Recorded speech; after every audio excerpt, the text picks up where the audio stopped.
At my husband's family barbecue, his sister looked me dead in the eye and said, "If you vanished tomorrow, nobody would even miss you." I calmly raised my burger, smiled, and replied, "Challenge accepted." What she didn't know was that I owned half the city's most valuable commercial properties through my design business. By sunset, I was gone. By the end of this story, she'd be begging me to come back. Drop a comment telling me where you're listening from. And make sure you hit that subscribe button, because what happened next will blow your mind. I'm Elena Rodriguez, and at 34, I thought I understood my place in the world. After 8 years of marriage to Derek Whitmore, I believed I'd found my forever family. I was wrong about everything, but that summer barbecue would become the moment my real life finally began. Let me take you back to where it all started, because every revenge story needs you to understand just how deep the betrayal went. Derek and I met during our senior year at Northwestern University. I was grinding through my graphic design degree while working double shifts at Brew and Bean coffee shop, barely keeping my head above water financially. He was coasting through his business program on his parents' unlimited credit card, never knowing what it felt like to choose between textbooks and groceries. The night we met, I was reading behind the counter during a rare slow moment when he walked in at nearly midnight, looking frazzled. "Triple espresso," he said, then noticed my book. "Designing for emotion? That's either really boring or really fascinating." "Depends on whether you think understanding human psychology is boring," I shot back, not looking up from the page. He laughed, genuinely amused rather than offended. "Fair point. I'm Derek, and I'm definitely in the really fascinating camp." That conversation lasted until I had to close the shop. 3 months later, we were inseparable. 6 months after that, he proposed with a ring that cost more than my entire college tuition. I was swept away by his charm, his confidence, and what I mistook for genuine love. Looking back, I realize I fell in love with the idea of never having to worry about money again, of belonging somewhere stable and established. A Whitmore family was everything mine wasn't. Where I grew up in a cramped apartment with my single mother and sister Sophia, sharing everything from clothes to dreams, the Whitmores lived in a sprawling estate in Riverside Heights that looked like something from a magazine. Jonathan Whitmore had built Whitmore Marketing Solutions from nothing into a regional powerhouse. Catherine managed their social calendar with military precision while serving on every charity board that mattered. Brooke, Derek's older sister, was already climbing the corporate ladder at their father's firm by 26. Tyler, the youngest, was the family wild card who somehow always landed on his feet, currently working at his uncle's investment company. My family couldn't have been more different. My mother, Isabella, cleaned office buildings at night and worked retail during the day just to keep us afloat. Sophia and I shared a bedroom until I left for college, our holidays celebrated with homemade gifts and potluck dinners with neighbors who became our chosen family. When I first walked into the Whitmore mansion, I felt like an actress who'd wandered onto the wrong movie set. The differences were subtle at first, death by 1,000 paper cuts. Catherine would compliment my creative little projects, as if my professional design work was a hobby. Jonathan would explain basic business concepts to me over dinner, apparently forgetting I'd been running my own freelance operation since sophomore year. Brooke would helpfully correct my pronunciation of wine varieties or designer brands, always with that perfectly practiced smile that made you question whether you were being helped or insulted. "They mean well," Derek would say whenever I brought up these microaggressions. "Brooke's just trying to help you fit in. That's how she shows she cares." But Brooke's version of caring felt like being slowly poisoned.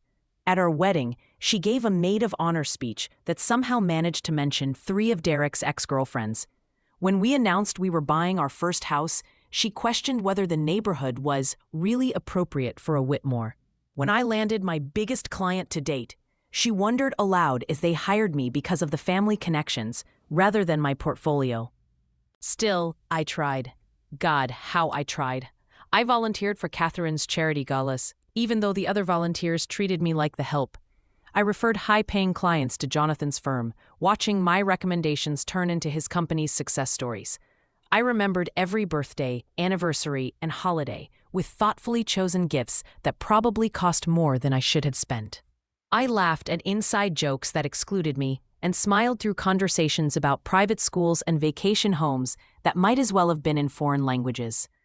For the first few years, I maintained my design business, slowly building a client base and earning recognition in local creative circles.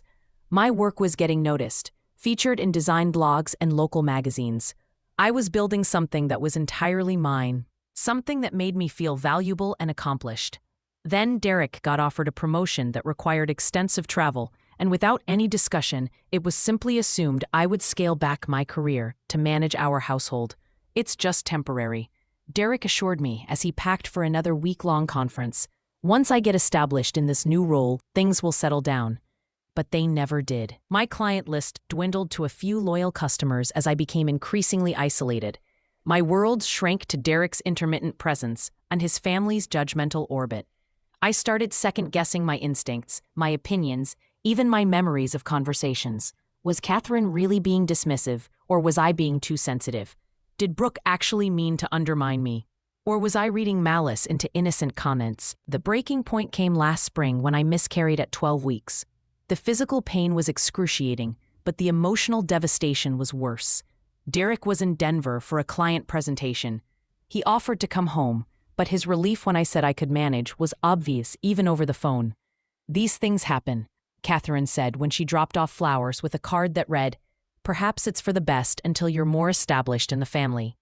Book suggested that stress from trying to maintain that little business might have been a contributing factor. Only Sophia drove 3 hours to stay with me for a week, bringing homemade soup and holding me while I cried. The contrast between her genuine care and my in-laws' clinical distance cracked something fundamental in me. But I buried it deep, another disappointment to swallow in service of maintaining family harmony. By the time their annual summer barbecue rolled around, I was a shadow of who I'd been when Derek and I first met. My design work had become mechanical, stripped of creativity and passion. My friendships had withered from neglect. My marriage felt like an elaborate performance where I'd forgotten my lines, but kept showing up anyway. Still, some desperate part of me hoped this gathering might be different, that somehow I could find my place in this family I'd been trying to join for 8 years. The Whitmore Summer Spectacular was a neighborhood institution. Catherine spent weeks planning the menu and decorations. Jonathan showcased his latest grilling equipment to anyone who'd listen. Business associates, family friends, and local dignitaries wandered through their perfectly manicured lawn, everyone playing their assigned roles in the family's social theater. For the Whitmores, it was an opportunity to display their success and strengthen their networks. For me, it was an annual reminder of exactly how much I didn't belong. I spent the morning of the barbecue making my grandmother's tres leches cake, the one dessert that had actually received genuine compliments in previous years. Derek was fielding calls about his upcoming business trip to Singapore, barely glancing up when I asked if he needed anything. "Just remember, Dad's unveiling his new smoker today," he reminded me as we drove. "Try to act impressed, even if you don't understand why it's such a big deal." I nodded, clutching my dessert carrier on my lap. My sundress had been chosen specifically to meet Catherine's unspoken dress code. Elegant but not attention-grabbing, expensive but not ostentatious. As we drove to his parents' house, Derek scrolled through emails on his phone while I stared out the window, already feeling that familiar tightness in my chest. The Whitmore estate was buzzing with activity when we arrived. Caterers moved efficiently through clusters of guests offering champagne and artisanal appetizers. Jonathan held court on the stone patio, surrounded by admirers as he demonstrated his imported Argentine smoker. Catherine floated between groups like a practiced hostess, her laughter musical and perfectly timed. "Elena," Brooke called out, spotting us as we came through the gate. She air-kissed Derek, then gave me a quick once-over. "That dress is so cheerful. The kitchen's getting a bit crowded, but I'm sure you can find somewhere for your contribution." She linked arms with Derek before I could respond, immediately launching into a story about running into his old college roommate at the country club. I stood there holding my cake, watching my husband get absorbed into his family's orbit, while I remained on the periphery, invisible and forgotten.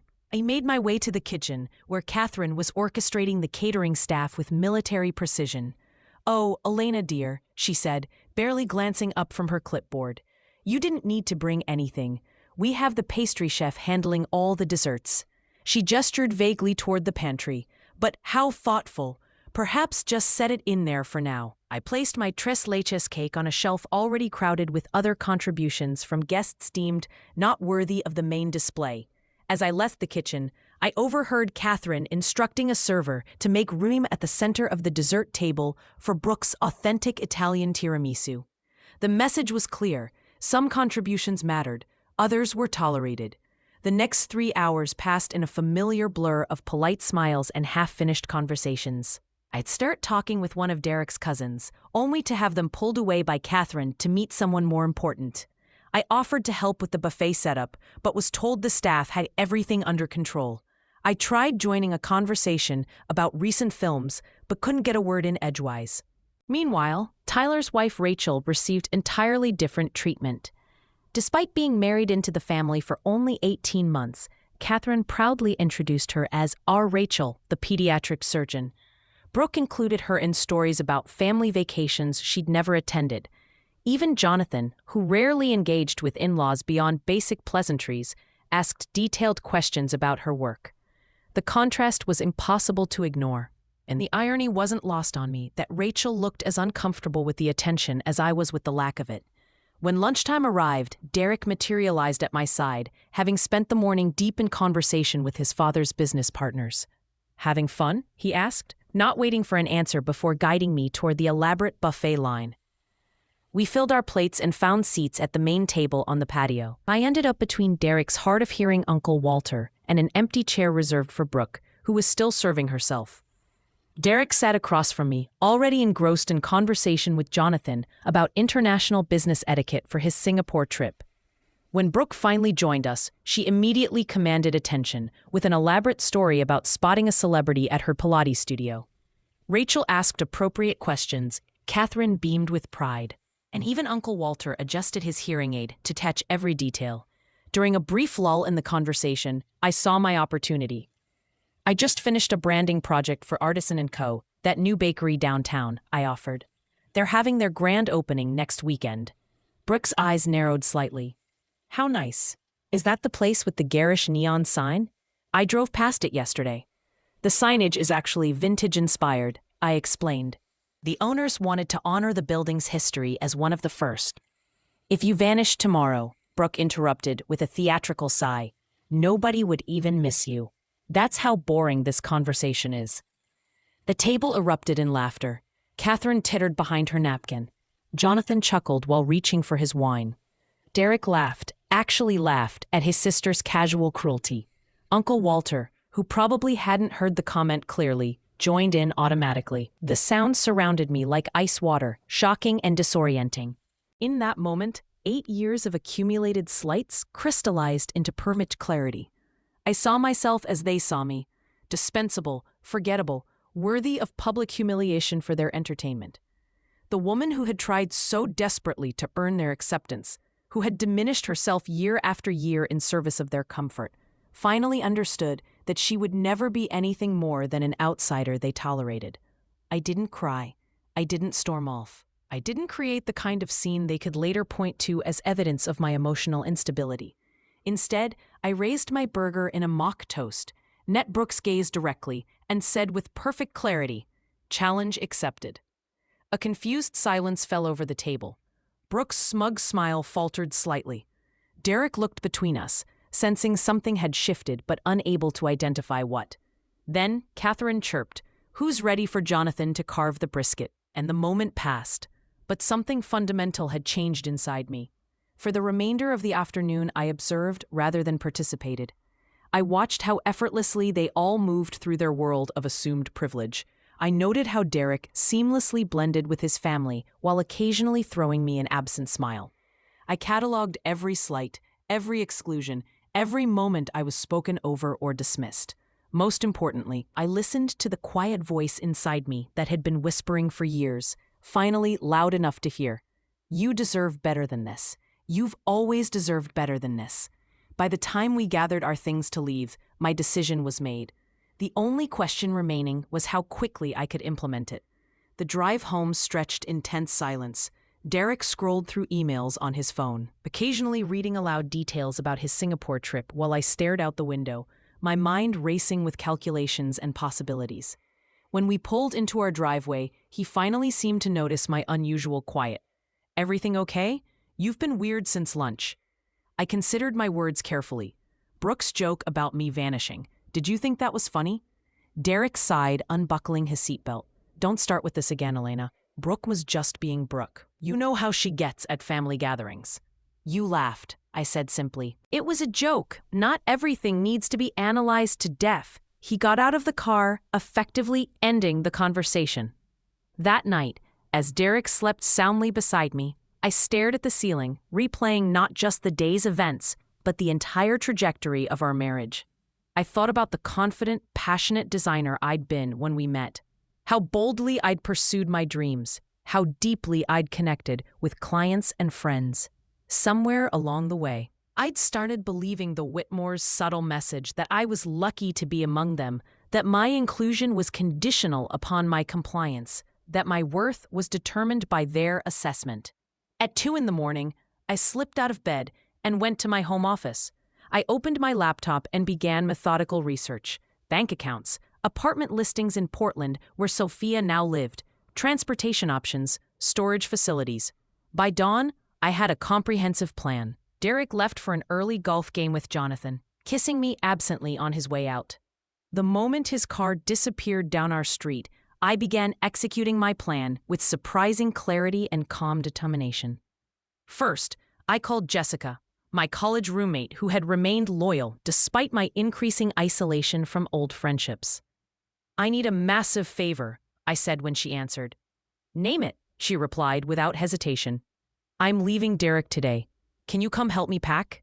2 hours later, Jessica arrived with coffee, packing supplies, and fierce determination blazing in her eyes. We worked with military efficiency, identifying what I truly needed versus what could be replaced.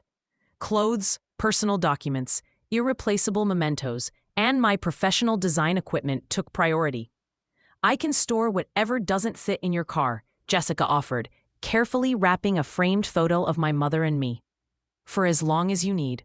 While Jessica organized the physical items, I handled the financial separation with methodical precision.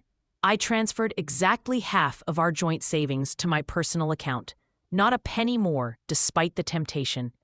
I paid my share of the monthly bills coming due. I created a detailed list of subscriptions and services that would need to be transferred or canceled. By mid-afternoon, my car was packed with the distilled essence of my independent life. Jessica hugged me fiercely before getting into her own car. "Call me when you're settled for the night," she said. "And Elena, I'm proud of you. I've been waiting 8 years for you to remember who you really are."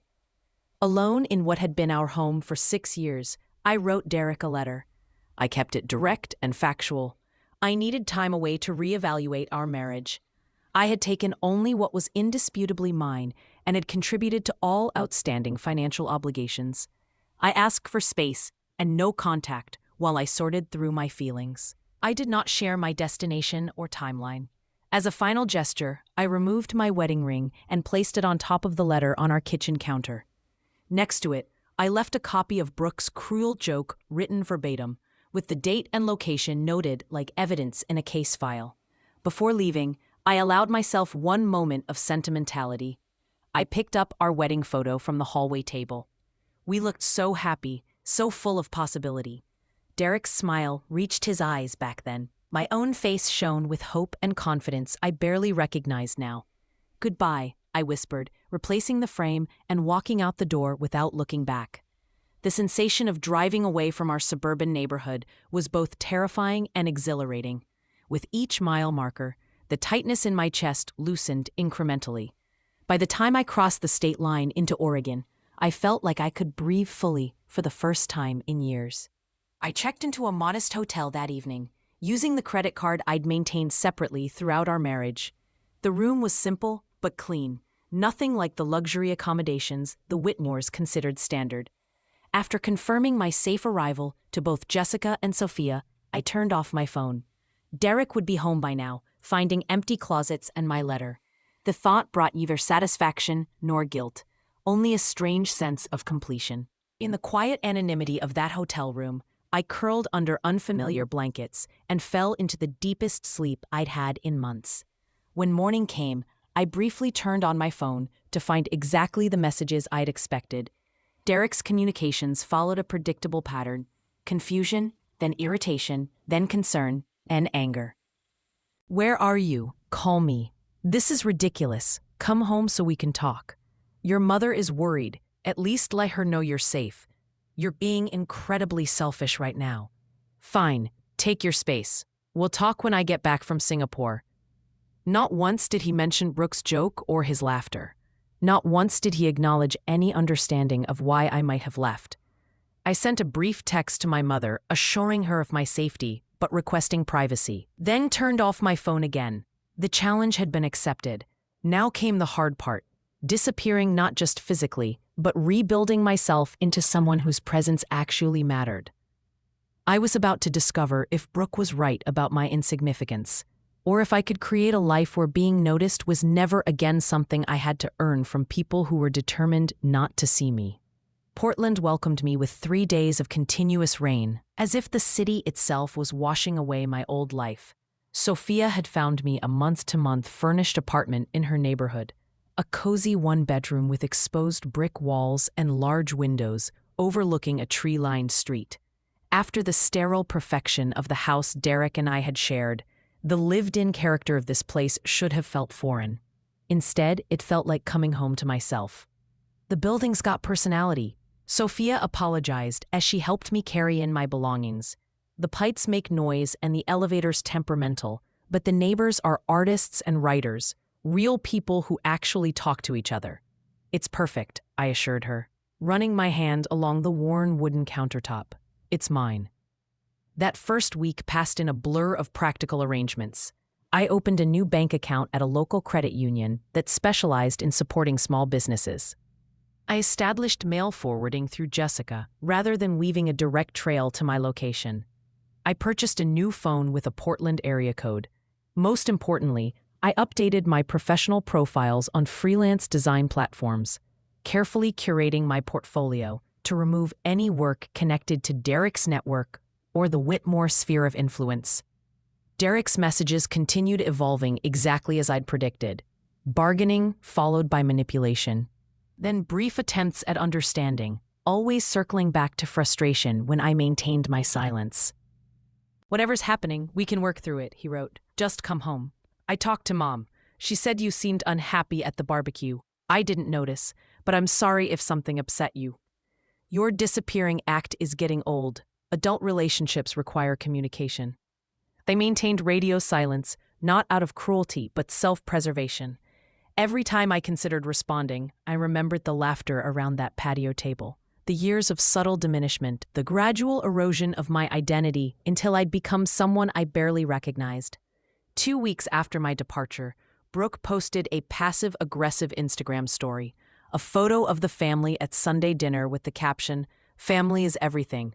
You can't choose who stays committed and who runs away." The comments filled with heart emojis and supportive messages from various Whitmore connections. I screenshot it and saved it to a folder I'd labeled evidence, though I wasn't sure yet what case I was building. Tyler's wife Rachel sent a carefully worded text: "If you ever want to talk, I understand more than you might think." I appreciated the gesture but didn't respond. This journey required complete separation from that world, at least until I rediscovered who I was without their constant judgment. Instead, I focused on rebuilding. Jessica shipped the remainder of my belongings in unmarked boxes, each one feeling like a piece of my old self being returned. I found a therapist specializing in family dynamics and recovering from emotional manipulation, scheduling weekly sessions that often left me drained but gradually stronger. "Tell me about Brooke's comment at the barbecue," Dr. Miranda Hayes said during our third session. "You've mentioned it several times. She said if I vanished tomorrow, nobody would even miss me. And how did that make you feel? Invisible, worthless, like 8 years of trying to belong had been a complete waste." Dr. Hayes leaned forward slightly. "But was that comment the reason you left?" I considered the question carefully. No, it was the catalyst. The moment I finally heard what they'd been telling me all along. Tell me about the first time you felt invisible in that family. That question unlocked a flood of memories I'd been suppressing for years. The microaggressions disguised as helpful advice. The achievements minimized or ignored entirely. The opinions dismissed before I could fully express them. All while Derek stood by, not malicious, but complicit in his silence, choosing family harmony over defending his wife. By month 2, I had secured 3 steady clients through online platforms. The work wasn't particularly creative, mostly corporate branding and website layouts, but it paid my bills and, more importantly, each completed project rebuilt my professional confidence. One rainy Tuesday, I walked into a local coffee shop called Grind and Pour and noticed striking murals covering every wall. Beautiful artwork, I commented to the barista while she prepared my latte. Thanks. The owner commissioned them from local artists, she explained. Actually, Mia's been looking for someone to redesign our menu boards and promotional materials. Interested? An hour later, I was sitting across from Mia Volkov, a woman in her early 50s with silver-streaked hair and the kind of direct manner I found immediately refreshing. I don't care about your resume, she said, waving away the portfolio I'd pulled up on my tablet. Show me your personal work. The stuff you create because you can't not create it. I hesitated, then navigated to a folder I hadn't opened in years. These were designs I'd made for myself, experimental, sometimes impractical, but authentically mine. Mia studied them in silence, occasionally zooming in on details. You've been hiding, she finally said, looking up with sharp green eyes. This work is exceptional, but it's not recent. No, I admitted. I haven't done personal work like this in years. Why not? The question hit like a physical blow. I found myself telling Mia an abbreviated version of my story, the creative passion I'd once had, the gradual sublimation of my artistic voice to suit others' expectations, the slow surrender of everything that made my work uniquely mine. Mia listened without interruption, then nodded once. You're hired for the menu project, but I have one condition. What's that? You create one piece of purely personal work every week. Bring it when we meet for updates. I don't care if it's polished or even good. I care that you're finding your voice again. Mia became more than a client. She became a mentor who pushed me to reclaim my creative courage. Through her, I connected with other local business owners who needed design work. My calendar slowly filled with projects that engaged rather than depleted me, each one allowing me to rediscover the bold, innovative designer I'd been before I started second-guessing every creative instinct. Meanwhile, Derek's attempts at contact became less frequent. The divorce papers I filed through my Portland attorney were met with a barrage of calls I didn't answer. Eventually, his lawyer contacted mine, and the proceedings moved forward with clinical efficiency. Derek's initial resistance gave way to resignation when he realized I wasn't coming back. 4 months into my new life, I allowed myself to check social media. Derek's profile showed him at various business events, always smiling, often beside colleagues I didn't recognize. Jonathan had posted about the Singapore expansion, tagging Derek with proud father emojis. Brooke shared multiple photos from family gatherings, each one captioned with something about loyalty and commitment. The confirmation that my absence had barely caused a ripple in their perfect world stung less than I'd expected. Brooke had been right, after all. My disappearance hadn't disrupted their lives in any meaningful way. But somehow, this validation brought liberation rather than pain. I was no longer defined by their perceptions or constrained by their expectations. 6 months to the day after leaving, I received the finalized divorce papers. Derek had signed without contesting the straightforward division of assets we'd negotiated through our attorneys. No alimony in either direction, clean split of joint property, complete financial separation. His only personal communication was a brief note. I still don't understand why you left, but I won't fight you anymore. That evening, I stood in my bathroom and cut off 8 inches of hair, trading the long style Derek had always preferred for a modern bob that framed my face. The woman staring back from the mirror seemed both familiar and new, thinner perhaps, with faint lines around her eyes, but with a clarity of gaze I hadn't seen in years. By month 8, my design business had expanded enough to require a workspace outside my apartment. I rented a desk in a cooperative creative studio, surrounded by other independent artists and entrepreneurs. For the first time since college, I had colleagues who valued my input and challenged my ideas on equal footing. When one of them mentioned a local design competition, I submitted a piece without overthinking it. When I won second place, the recognition felt earned rather than accidental. My personal work evolved dramatically during this period. Free from the need to appeal to conservative corporate tastes, I experimented with bold color palettes, unconventional layouts, and artistic risks I'd forgotten I was capable of taking. Each piece felt like reclaiming another fragment of my authentic creative voice. As the anniversary of my departure approached, I no longer needed to monitor the Whitmores' social media to know what they were doing. They had receded from my daily thoughts, becoming characters in a story I'd lived through rather than active presences in my life. My world had expanded to include new friends, challenging work, and most importantly, a relationship with myself based on respect rather than constant criticism. 1 year after Brooke's cruel joke, I was no longer invisible. I had built a life where my presence was not only noticed, but valued, where my voice was heard rather than interrupted, where my contributions were recognized rather than dismissed. The challenge had been met, but my story was far from over. The email from Pacific Creative arrived exactly 52 weeks after the barbecue that changed everything. The subject line seemed innocuous enough, seeking lead designer for national campaign. But the content sent electricity through my nervous system.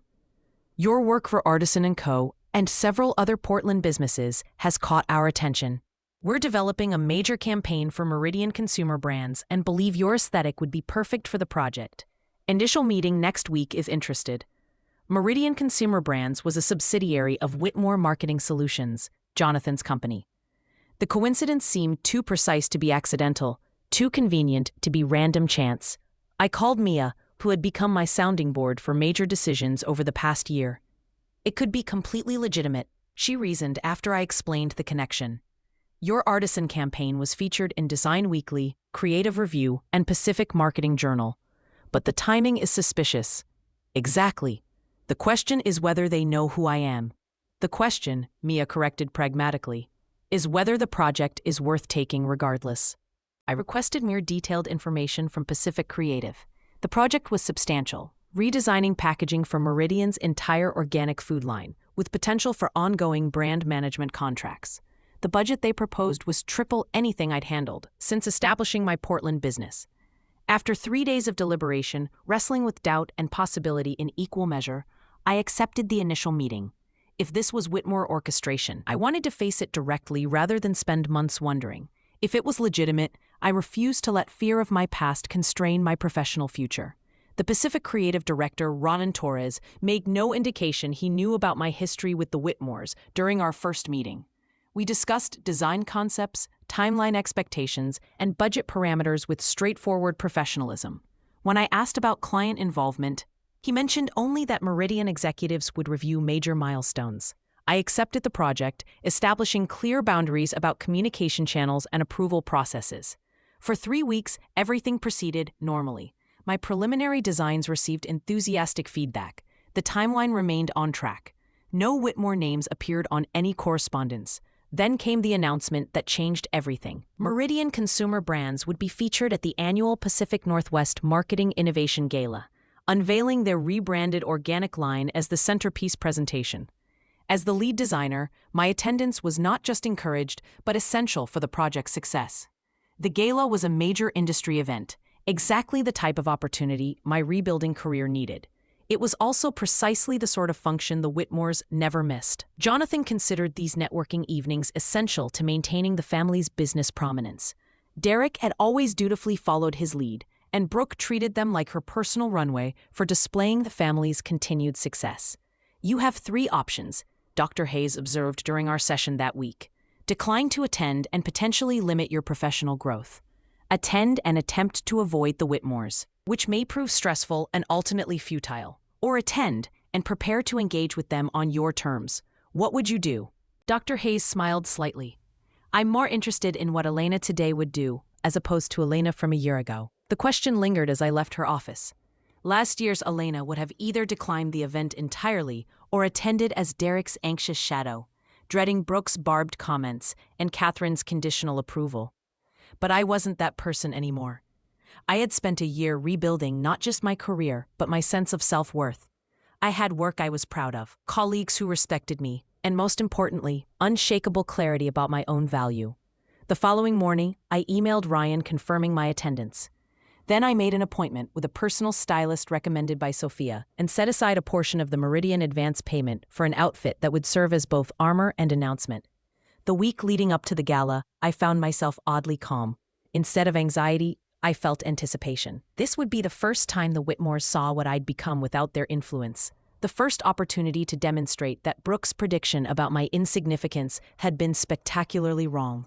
My therapist had helped me understand that this wasn't about revenge in the traditional sense. It wasn't about making them suffer or proving them wrong out of spite. It was about reclaiming my narrative, showing up as my authentic self, and letting the contrast speak for itself. The most powerful response to being underestimated, Dr. Hayes had said, is not anger or retaliation. It's excellence that speaks for itself. The evening of the gala arrived with unexpected serenity. I surveyed my reflection in the hotel room mirror, taking in the woman I'd become. The tailored burgundy dress was sophisticated without being ostentatious, striking without trying too hard. My shorter hair was styled in soft waves that framed my face confidently. The designer shoes, my one significant splurge for the evening, added 3 inches of height and immeasurable psychological armor. Most transformatively, the expression in my eyes held no anxiety, no apology, no desperate need for approval. Just steady readiness for whatever the night might bring. The venue was the renovated Union Station downtown, its soaring ceilings and Art Deco details transformed with strategic lighting and minimalist floral arrangements that probably cost more than most people's monthly rent. I checked in at the registration desk, accepting my name badge and the signature cocktail offered by circulating waitstaff. I had barely taken 2 sips when Ryan appeared at my side, immediately introducing me to a cluster of industry executives whose business cards would later prove invaluable. We discussed emerging design trends, consumer psychology, and market demographics. I found myself speaking with easy authority, my opinions met with thoughtful nods and follow-up questions rather than polite dismissal. 40 minutes into the event, I was deep in conversation with a magazine editor about the evolution of sustainable packaging when I felt a shift in the room's energy. A subtle change in the crowd's movement, the way conversations paused and reformed. I didn't need to turn around to know that the Whitmores had arrived. Jonathan's distinctive laugh confirmed it moments later. I maintained my position, finishing my point about consumer behavior and environmental consciousness before excusing myself to visit the bar. As I waited for a sparkling water, I carefully scanned the room with the tactical awareness of someone who had spent years reading these social dynamics.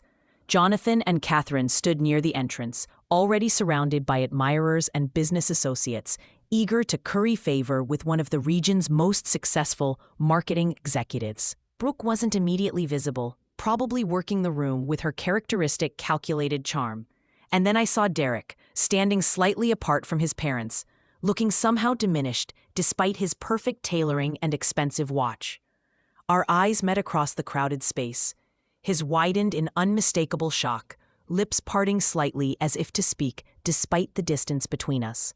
I held his gaze steadily, neither smiling nor frowning, then deliberately turned my attention back to the bartender, thanking him for my drink with the kind of gracious confidence that had taken me a year to rebuild.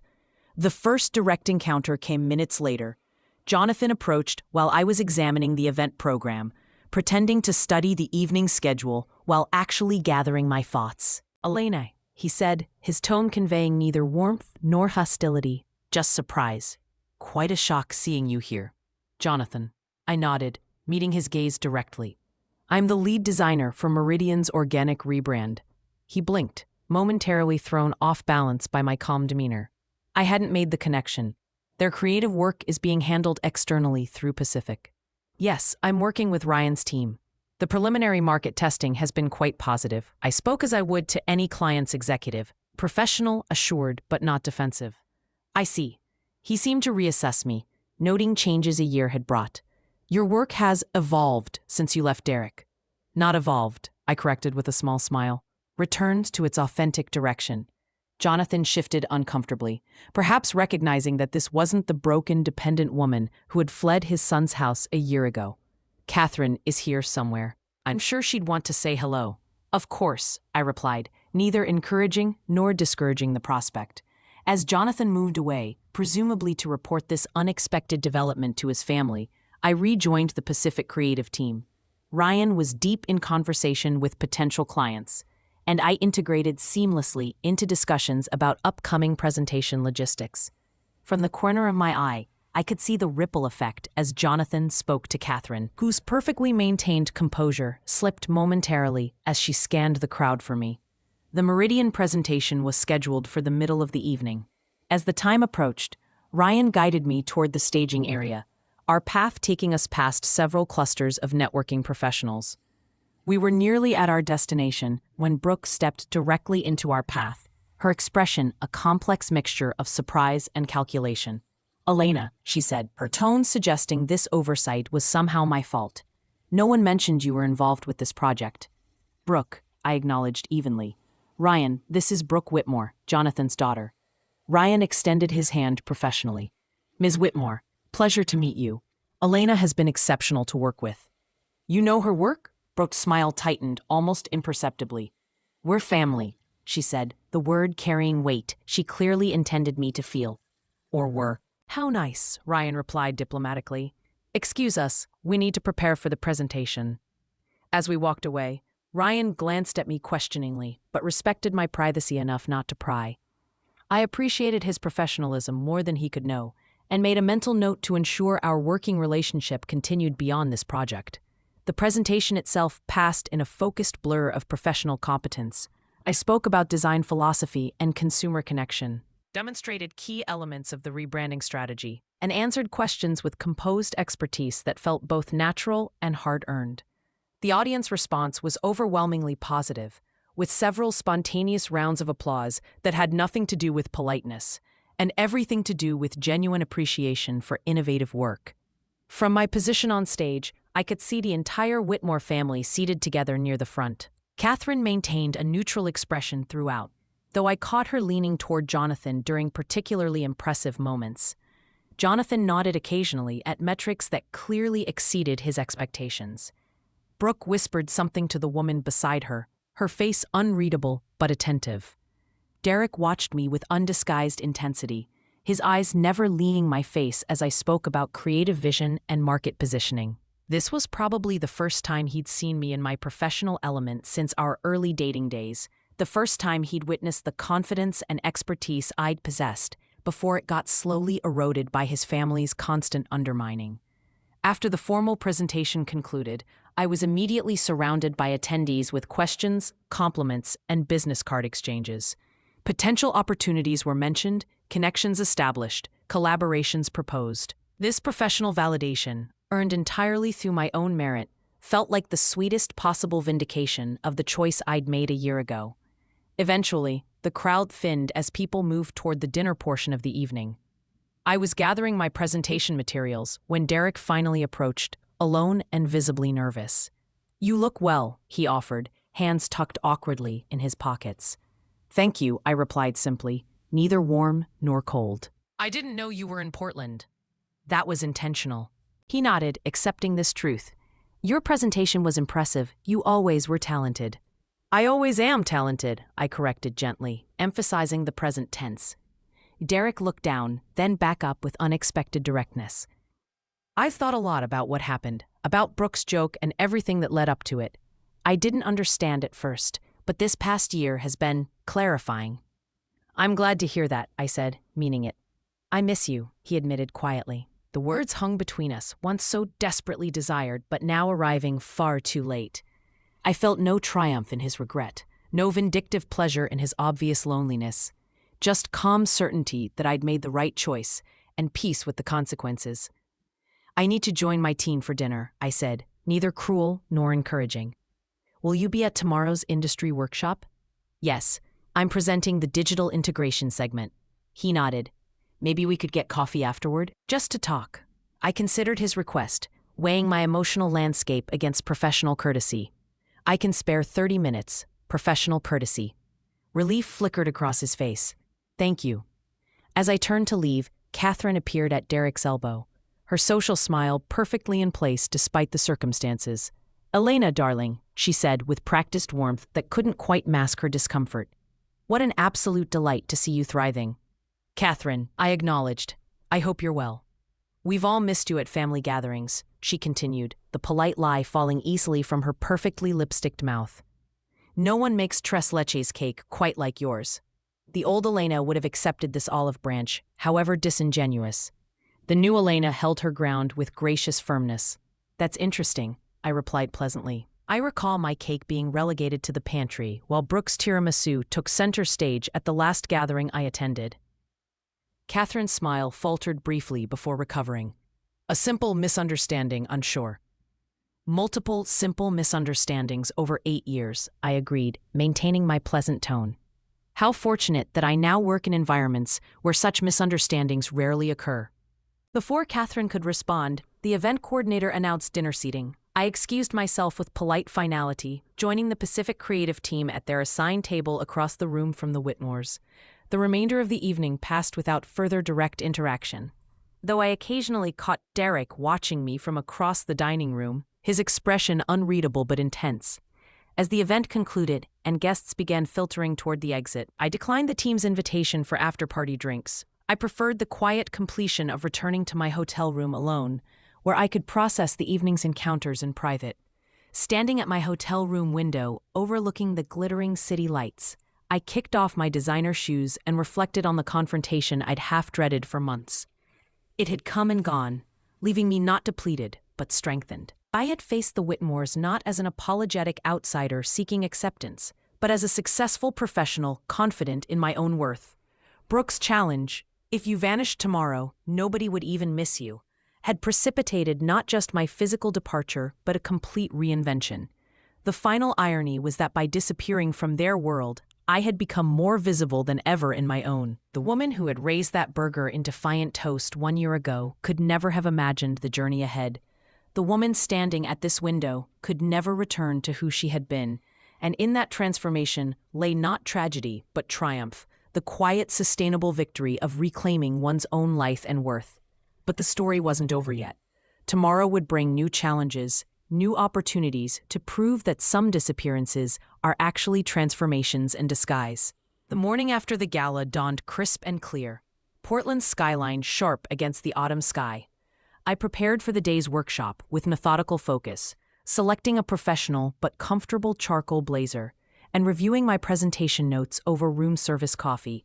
Today's session on digital integration strategies would be more intimate than last night's gala, creating opportunities for deeper professional connections and potentially more personal encounters. The Meridian Marketing Workshop was being held in the hotel's conference center, a sleek space with floor-to-ceiling windows overlooking the river. As I arranged my materials at the presenter's table, I spotted Jonathan in intense conversation with Ryan near the coffee station. Their discussion appeared business-focused, but carried an undercurrent of tension I couldn't quite identify. Attendees gradually filtered in, networking over pastries and coffee before finding seats. I was reviewing my slide deck one final time when Brooke entered, scanning the room with calculated casualness until her gaze landed on me. After a moment's hesitation, she approached, coffee cup clutched perhaps too tightly. "Good morning," she offered, her tone carefully neutral. "Ryan speaks very highly of your work." "Ryan is an excellent creative director," I replied. "The entire Pacific team has been exceptional to work with." Brooke shifted slightly, clearly fishing for information. "I didn't realize you'd established yourself so thoroughly in Portland. Your presentation last night was impressive." Coming from Brooke, this reluctant acknowledgement was practically effusive praise.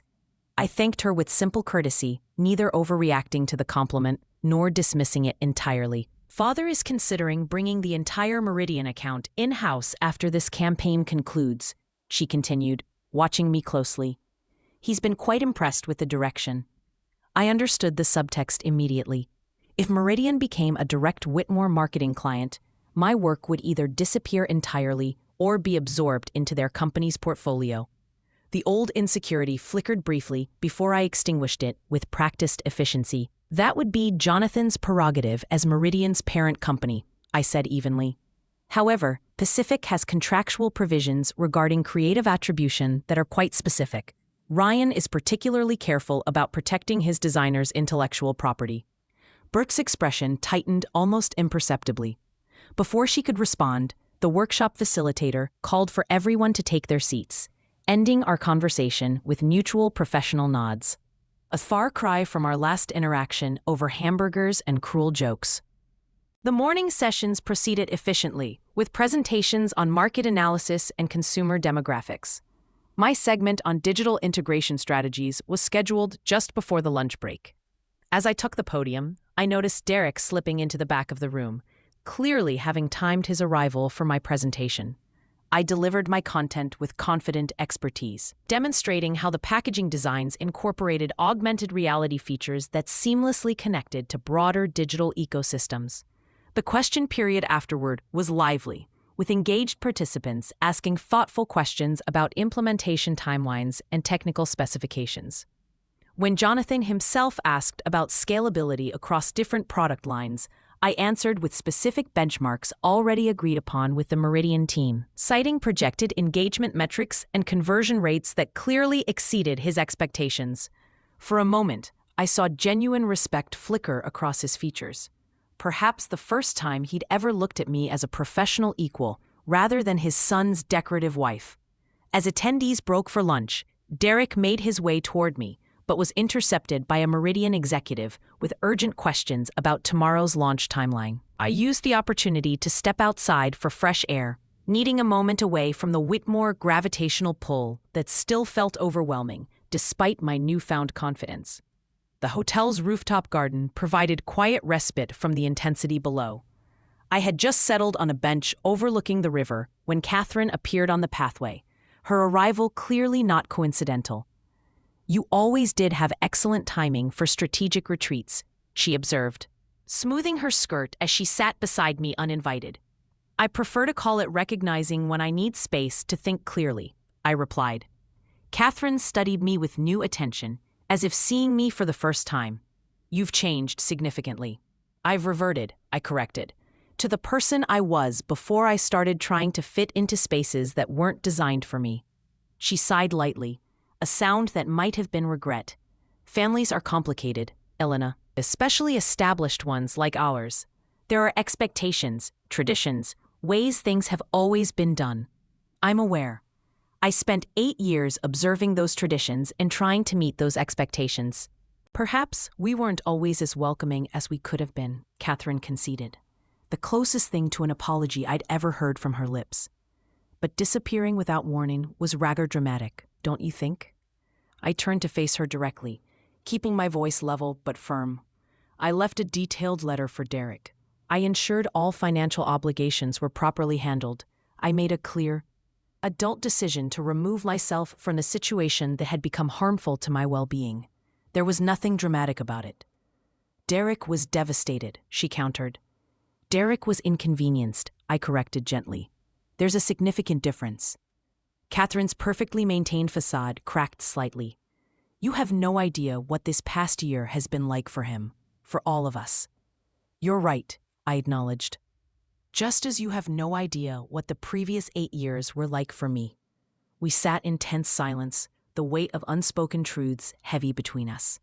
Finally, I continued with measured calm. "But I'm not interested in exchanging pain metrics, Catherine. That's not why I'm here. I'm here because I'm exceptionally good at what I do, and my work has genuine value to Meridian's campaign." Something shifted in Catherine's expression, not quite respect, but perhaps a new awareness of who I'd become. "You always were stubborn." "Determined," I corrected with a small smile, another distinction worth noting. As we headed back toward the conference center, Catherine asked an unexpected question. "Will you be at the closing dinner tonight?" "Yes, Pacific has a table." She nodded thoughtfully. "The salmon is usually excellent here." It was such a normal, mundane observation, the kind mothers-in-law typically share with daughters-in-law, that it momentarily disoriented me.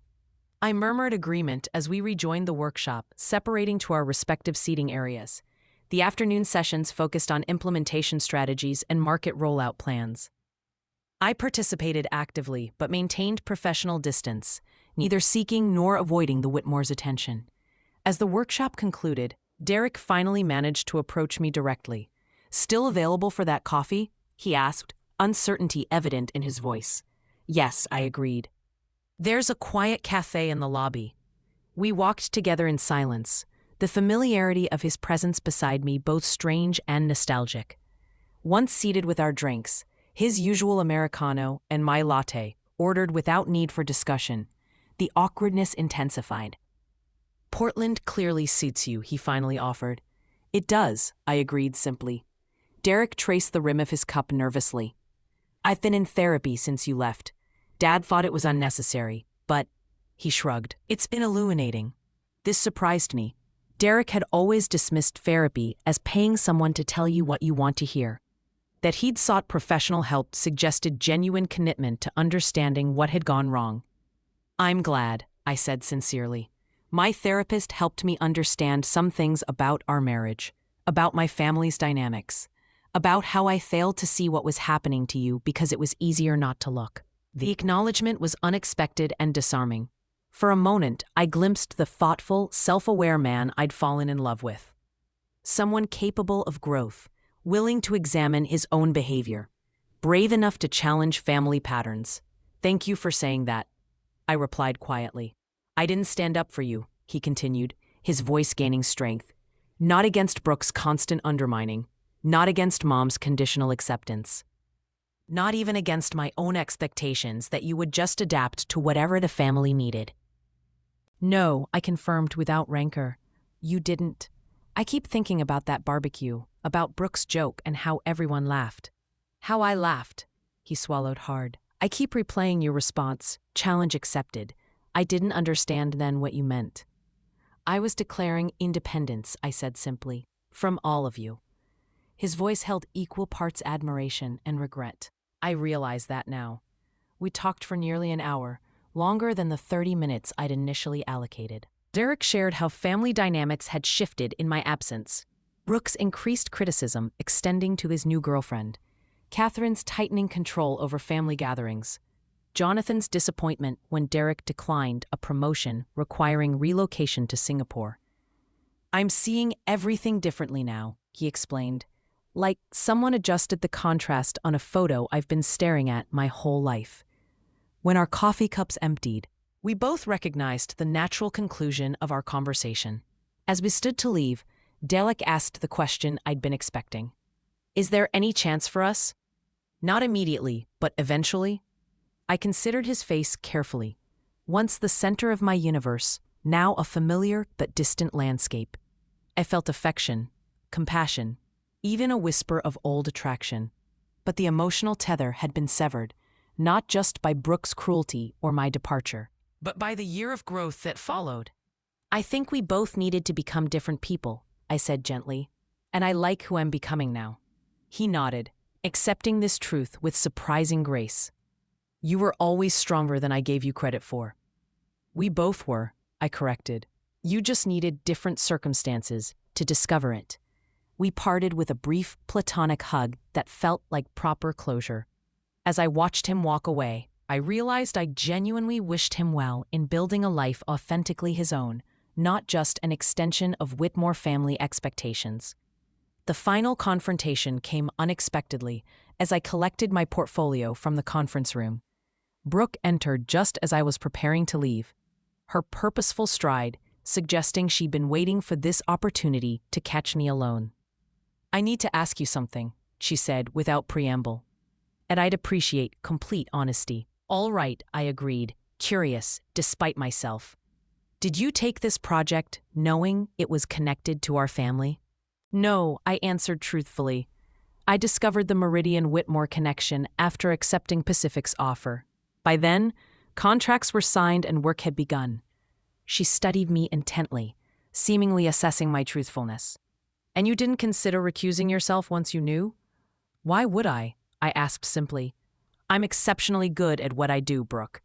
This project needed someone with exactly my skills and aesthetic sensibility. The fact that your family's company might ultimately benefit from my work is incidental to my professional obligations. So it's pure coincidence that exactly 1 year after you disappeared, you reappear working on a project connected to us. I had to smile at her persistence. Life rarely arranges itself with such perfect symmetry, but yes, essentially. I don't believe in coincidences that convenient, she countered. What would be the alternative explanation? I asked. That I orchestrated an elaborate year-long plan, building an entirely new career in another city, establishing relationships with agencies unconnected to your family, all culminating in this specific project? That would be giving you far more space in my thoughts than has actually been the case. The blunt assessment landed visibly. Brooke blinked, perhaps for the first time considering that she might not have been central to my decisions after leaving her family's orbit. At the barbecue, she said after a pause, when I made that joke about you disappearing, it was just a joke. I never thought you'd actually leave. It wasn't just a joke, Brooke, I replied, keeping my tone conversational rather than accusatory. It was the articulation of something you'd been communicating for years, that I was dispensable, forgettable, unimportant in the family dynamic. And you weren't wrong in a way, I continued. In the context of your family, I was those things. What I needed to discover was that there are contexts where I'm not. Brooke's composure slipped momentarily, revealing something rarely seen: uncertainty. Derek hasn't been the same since you left, she said finally. Derek is finding his own way, I replied, as am I. And there's no chance of reconciliation? The question seemed driven more by family concerns than genuine care for either Derek or me. We've reconciled in the only way that matters. We've both acknowledged the truth of our marriage and found peace with its ending. Brooke nodded slowly, absorbing this finality. As she turned to leave, she paused at the door. Your presentation yesterday? It was genuinely excellent work. I would have said so regardless of who you were. Coming from Brooke, this professional acknowledgement represented a fundamental shift in how she saw me. I thanked her with simple sincerity, neither overvaluing the compliment nor dismissing it as manipulation. The closing dinner that evening unfolded with surprising ease. The Whitmores and Pacific creative teams were seated at separate tables, creating natural distance without obvious avoidance. When industry colleagues introduced me to Jonathan as the brilliant designer behind Meridian's rebrand, he acknowledged my work with professional courtesy that felt genuine rather than forced. When Catherine complimented my dress during a chance encounter at the dessert station, I accepted graciously without reading hidden meanings into her words. Most tellingly, when Brooke's presentation on upcoming marketing trends included a slide featuring one of my designs with proper attribution, I recognized it for what it was: public, professional acknowledgement that would have been unthinkable a year ago.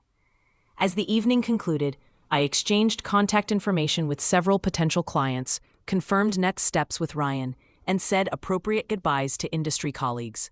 Derek approached briefly, simply wishing me safe travels and continued success with a sincerity that needed no elaboration. Leaving the venue, I felt no dramatic sense of triumph or closure. Instead, I experienced the quiet satisfaction of having reclaimed not just my professional identity, but my personal sovereignty. The Whitmores were now simply people I had once known intimately, who now occupied appropriate space in my past, rather than outsized significance in my present. 3 months after the marketing conference, I sat across from Mia at our regular corner table in Grind and Pour, Cortland Rain creating a cozy backdrop for our weekly check-in. The Meridian campaign had officially launched to overwhelming success, generating industry buzz and attracting attention from potential clients across the Pacific Northwest. So the brand extension is moving forward? Mia noted, refilling my cup from the ceramic pot between us. Ryan called yesterday. Meridian wants to expand the rebrand to their entire product portfolio. They're also discussing a long-term creative partnership. I couldn't suppress my smile.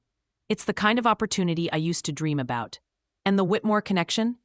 I considered the question thoughtfully. Strictly professional now. Jonathan's marketing director reached out about potentially collaborating on future projects, but through proper channels with clear contracts. I haven't decided whether to pursue it. That's quite an evolution, Mia observed. From family outcast to sought-after creative resource. Life has interesting symmetries sometimes, I acknowledged. The truth was, the Meridian Project had marked a turning point in my career trajectory. The campaign's visibility had attracted attention from major brands seeking fresh creative direction.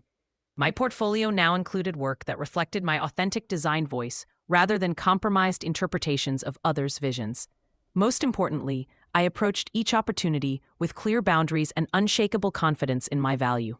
My divorce had been finalized months ago with surprising smoothness. Derek had been fair in the financial settlement, even generous regarding certain assets. We maintained no direct contact, but our respective attorneys reported professional cooperation throughout the process.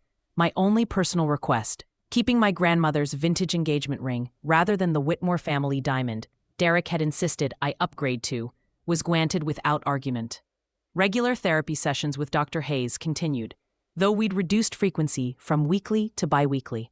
Our conversations had evolved from processing acute emotional trauma to exploring healthier patterns for future relationships and continued self-discovery. The interesting thing about genuine healing, Dr. Hayes had noted in our last session, is that it's rarely a return to your previous state. It's transformation into something new that incorporates the experience without being defined by it.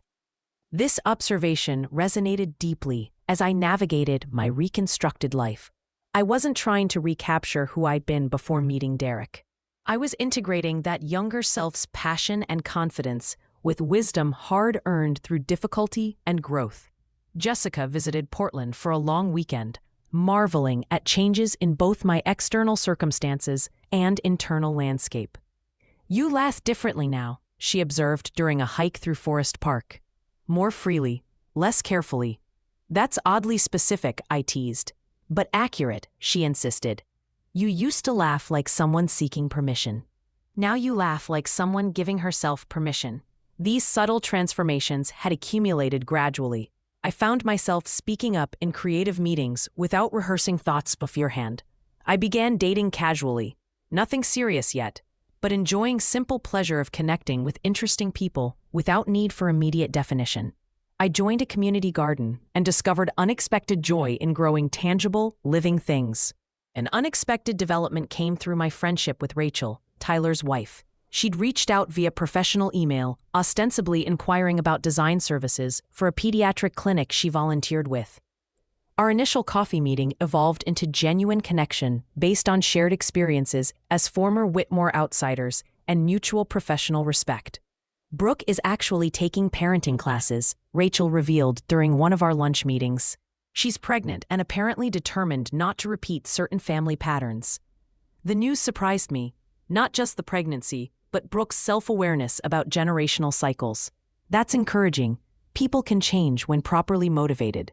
"The family dynamic definitely shifted after you left," Rachel observed.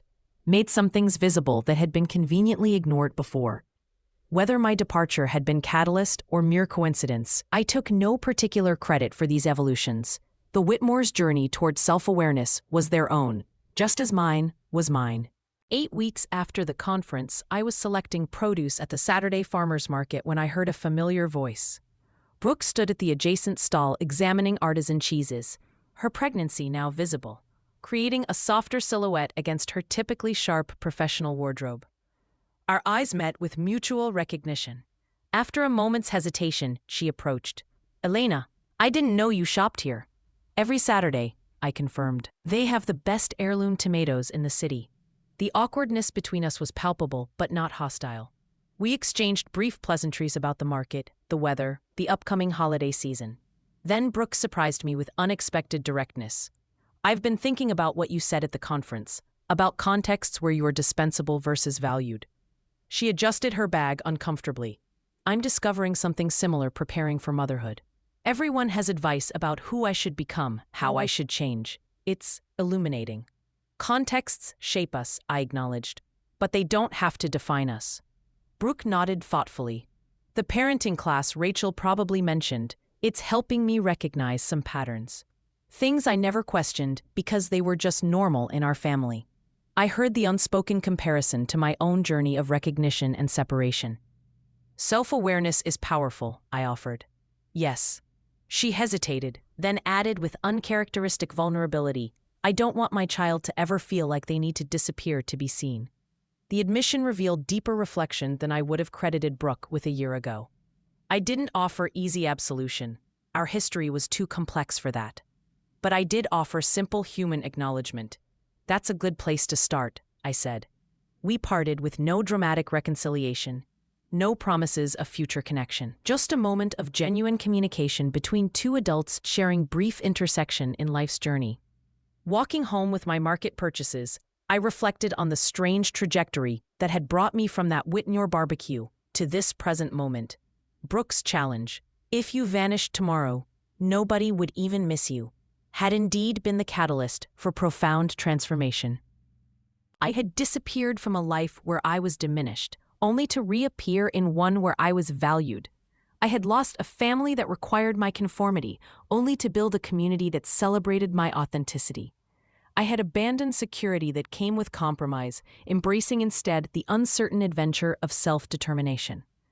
Last month, I closed on a small house near the river, nothing grand by Whitmore standards, but perfectly suited to my needs and purchased entirely through my own earnings. As I arranged furniture and hung artwork selected solely for my own pleasure, I experienced profound satisfaction at having created not just a home, but a life genuinely my own. The greatest irony of Brooke's cruel joke was that disappearing had made me more visible than I'd ever been. To colleagues who valued my creativity, to friends who appreciated my authentic self, and most importantly, to myself. 1 year later, I received an unexpected email that would test everything I'd learned about boundaries and self-worth. The subject line read, Whitmore Family Foundation Charity Gala, Design Services Needed. Catherine had written personally, explaining that their longtime event designer had retired and they were seeking someone with exceptional creative vision for our annual fundraising gala. The event raised significant money for local arts education programs. The compensation offered was substantial. Most intriguingly, she concluded, we would be honored to work with such a talented professional, regardless of personal history. I stared at the email for a long time, considering the layers of meaning embedded in her carefully chosen words. This wasn't manipulation or attempted reconciliation. It was professional recognition of my capabilities. An acknowledgement that my skills had value independent of family connections. After discussing it with both Mia and Dr. Hayes, I drafted a response accepting a project with clearly defined parameters. All communication through professional channels, detailed contracts protecting my creative vision, and explicit attribution for all work produced. Catherine agreed to every condition without negotiation. Working on the gala design became an unexpected form of closure. I created something beautiful and impactful, raising money for causes I genuinely cared about, while maintaining complete professional autonomy. The event was a tremendous success, earning praise from attendees and generating significant donations for arts education. Derek attended with his new girlfriend, a confident attorney who seemed perfectly capable of holding her own with his family. We exchanged polite greetings, nothing more. Brooke, now obviously pregnant, complimented the decor with genuine warmth. Jonathan actually thanked me publicly during his speech, crediting my exceptional creative vision for the event's success. As the evening concluded, Catherine approached me one final time. Thank you, she said simply. This was exactly what we hoped for. You're welcome, I replied. It was a pleasure working on something meaningful. She paused. Then added quietly, I hope you know that I, have great respect for what you've accomplished. It wasn't an apology for years of subtle undermining, but it was acknowledgement, recognition, perhaps even a form of peace. Thank you for saying that, Catherine. As I left the gala that night, I realized that Brooke's prediction had been both completely wrong and oddly prophetic. My disappearance from their world had indeed gone largely unnoticed initially. But my reappearance on my own terms, with my own success, as my own person, had been impossible to ignore. The challenge had been not just accepted, but transformed into something greater. The understanding that our worth is never determined by those who fail to see it, and that sometimes the most powerful response to being underestimated is simply becoming undeniably excellent at being yourself. 2 years after that fateful barbecue, I stood in my garden watching the sunset paint Portland's sky in brilliant oranges and purples. My phone buzzed with a text from Ryan about a potential collaboration with a major sustainable fashion brand. My calendar was full of exciting projects that challenged and inspired me. My home felt like sanctuary rather than compromise. But most importantly, when I looked in the mirror each morning, I saw someone I genuinely respected and liked. Someone who had taken the worst moment of her marriage and transformed it into the first day of her real life. The woman who had once desperately sought approval from people determined not to give it had become someone who no longer needed external validation to know her worth. The challenge that was meant to diminish me had instead revealed my strength. And that, I thought, as I headed inside to work on my latest design project, was the most beautiful revenge of all. Not making them suffer, but thriving so completely that their opinion became irrelevant. Sometimes the best response to cruelty isn't retaliation, it's transformation. Sometimes the most powerful way to handle people who can't see your value is to build a life so fulfilling that their blindness becomes their loss, not yours. If someone has ever made you feel invisible or worthless, remember this: their inability to see your worth says everything about their limitations and nothing about your value. Your response isn't to make them see you. It's to find the people and places where your light is not just noticed but celebrated. Drop a comment below if this story resonated with you. Tell me about a time when someone's cruel words actually pushed you toward positive change. Have you ever had to disappear from one life to discover your real one? If you found inspiration in Elena's journey from invisible to undeniable, hit that like button and subscribe for more stories about turning life's worst moments into unexpected gifts. Share this with someone who needs to hear that walking away is sometimes the strongest thing you can do. Remember, you are never too old, too late, or too far gone to start over. Your worth was never up for debate, and your best life is still waiting for you to claim it. Thank you for listening to this journey of transformation, and remember, your value is not determined by those who fail to see it.